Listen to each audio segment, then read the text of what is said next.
زندگی کو گزارےگا تو یقیناً وہ سچا اور پکا مسلمان ہوگا. اس کی دنیا بھی آسان ہوگی, آخرت بھی آسان ہوگی, اللہ بھی اس سے راضی ہوگا, اللہ کا نبی بھی اس سے راضی ہوگا. اور دوسرے دنیا کے اندر بے شمار رہنے والے جو مسلمان نہیں ہیں, جو ایمان کی حالت میں نئی زندگی گزار رہے ہیں, جو اسلام سے دور ہیں, جو ایمان سے دور ہیں, انہیں بھی دیکھ کر یہ پیغام ملے گا کہ حقیقت میں اسلام ہی دنیا کو واحد مذہب ہے, دنیا کا واحد دین ہے جو صحیح دین ہے. اور اگر اس کو اپنایا جائے تو زندگی کے ہر شعبے کے اندر انشاءاللہ کامیابی ملے گی, کہیں بھی ناکامی کا سامنا نہیں کرنا پڑے گا. لیکن ہم سب نے اسلام کا نام یہ کہہ دیجئے رمضان رکھ دیا ہے, اسلام کا نام ہم نے صرف ایک روزہ اور ایک تراویح کو رکھ دیا ہے, اور زکات کے اندر چند پیسے خرچ کر دینے کا نام ہم نے اسلام بنا دیا ہے, چند پیسے خیرات کر دینے کا نام ہم نے اسلام رکھ دیا ہے,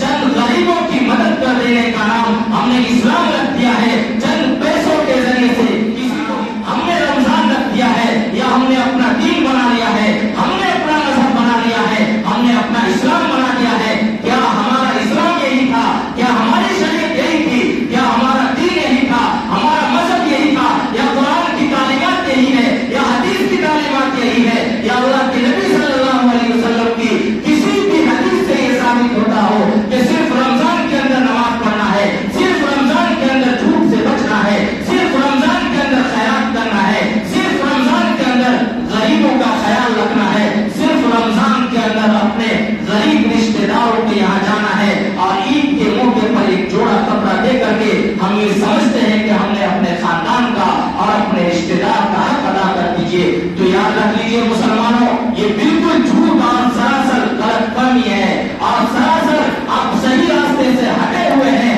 واضح بات ہے کہ یہ ہمارا دین نہ تھا اور نہ ہے, اور نہ قیامت تک ہمارا یہ دین ہوگا, نہ ہماری یہ شریعت ہے, اور نہ کبھی رہی ہے, اور نہ کبھی آگے تک ہوگا. قرآن کی تعلیمات اللہ کے نبی صلی اللہ علیہ وسلم کے زمانے سے آج تک وہی ہے, حدیثیں جو آپ نے ارشاد فرمائی تھی 1400 سال سے آج بھی وہی ہے, اور انشاءاللہ قیامت تک وہی رہے گا. اگر کوئی اس کے اندر اپنے عمل کے ذریعے سے رد و بدل کرتا ہے, اپنے کام کے ذریعے سے تحریف کرتا ہے, تو یقیناً وہ اسلام ہی کو نہیں, مسلمانوں کو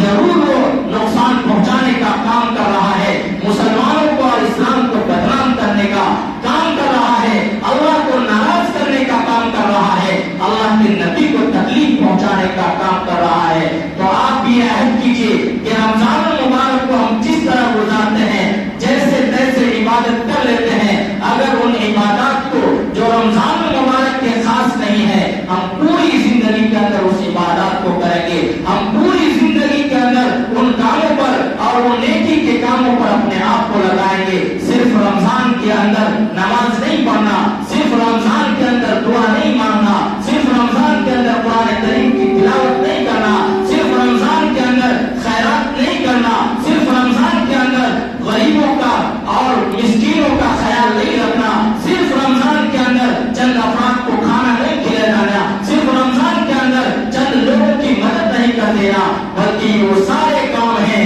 جو رمضان کے علاوہ بھی ضروری ہے, رمضان کے علاوہ اور دنوں میں بھی کرنے کے کام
یہ عمل اللہ کے نبی صلی اللہ علیہ وسلم نے فرمایا اور اللہ تعالیٰ کی مرضی کے مطابق یہ حکم ہے کہ اگر بیمار پڑ گئے تو بیماری کی حالت میں بھی روزہ رکھنا فرض نہیں ہے، واجب نہیں ہے، ضروری نہیں ہے، بلکہ جب آپ صحیح اور تندرست ہو جائیں گے، چاہے رمضان ہی گزر جائے تو بعد میں اس کی جگہ پر روزہ رکھ لیں، بعد میں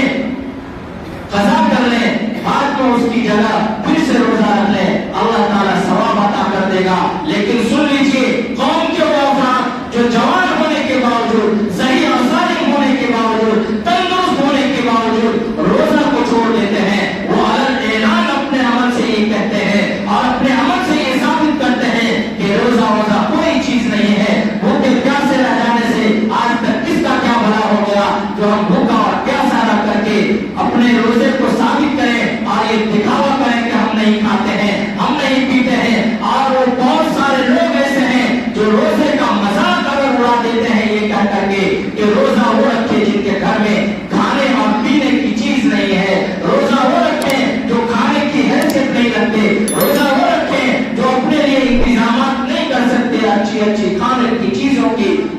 تو وہ ایمان سے خالی ہو جاتا ہے، وہ مسلمان نہیں رہتا، کیونکہ اسلام کے کسی بھی ایک حکم پر عمل نہ کرنا یہ ایک الگ بات ہے، گناہ تو ضرور ہوگا لیکن اسلام کی حالت میں، ایمان کی حالت میں وہ کہیں نہ کہیں چاہے کمزور درجے میں ہی ہو لیکن مسلمان تو رہتا ہے۔ لیکن اگر کسی حکم کا مذاق اڑاتا ہے، کسی حکم کا استہزاء کرتا ہے تو پھر وہ اسلام سے بھی خارج ہو جایا کرتا ہے۔ تو اپنے آپ کو ان تمام کاموں سے بچائیں جو اللہ تعالیٰ کی مرضی کے خلاف ہو، اپنے آپ کو ان تمام کاموں پر لانے کی کوشش کریں، صرف رمضان کے اندر نہیں، پوری زندگی کے اندر جو اللہ تعالیٰ کی مرضی کے مطابق ہو، جو اللہ کو پسند ہو، جو اللہ کے محبوب کو پسند ہو، تو یقیناً یہ بات کہی جا سکتی ہے کہ ہماری نجات پکی ہے۔ اس رمضان المبارک کے مہینے میں ہم اللہ کی رحمت کو حاصل کر سکتے ہیں، جہنم سے نجات لے سکتے ہیں، جنت کے حاصل کرنے والے بن سکتے ہیں، اللہ کے ولی بن سکتے ہیں، اللہ کے محبوب بن سکتے ہیں، اور اللہ تعالیٰ نے اپنے محبوب کے لیے جنت کو انعام کے طور پر سجا رکھا ہے۔ اللہ کے نبی صلی اللہ علیہ وسلم نے فرمایا جو آدمی روزہ رکھتا ہے اللہ تعالیٰ قیامت کے دن اسے ایسے دروازے سے جنت میں داخل کرے گا جس کا نام جس کا نام ریان ہے، اور اس ریان دروازے کی خاصیت یہ ہے وہ اسپیشل گیٹ ہے جو روزے داروں کے لیے بنایا گیا ہے، اور جو آدمی اس دروازے سے ایک مرتبہ جنت میں چلا جائے گا اسے پھر کبھی پیاس کا احساس نہیں ہوگا، کیونکہ دنیا کے اندر اللہ تعالیٰ نے ہم پر روزہ فرض کیا ہے اور روزہ میں سب سے زیادہ پیاس ہی لگتی ہے، تو اللہ تعالیٰ نے اس کا انعام پیاس کی شکل میں ایک ایسا دروازہ بنا دیا کہ اس دروازے سے گزر جانے کے بعد اس آدمی کو کبھی پیاس کا احساس نہیں ہوگا۔ اللہ تعالیٰ ہم سب کو بھی اس دروازے سے جانے کی توفیق عطا فرمائے۔ اللہ تعالیٰ ہمیں رمضان المبارک کی صحیح قدر کرنے کی توفیق عطا فرمائے اور پورے رمضان المبارک کے تمام عبادات کو صحیح طور پر کرنے کی توفیق عطا فرمائے اور انہیں قبول فرمائے۔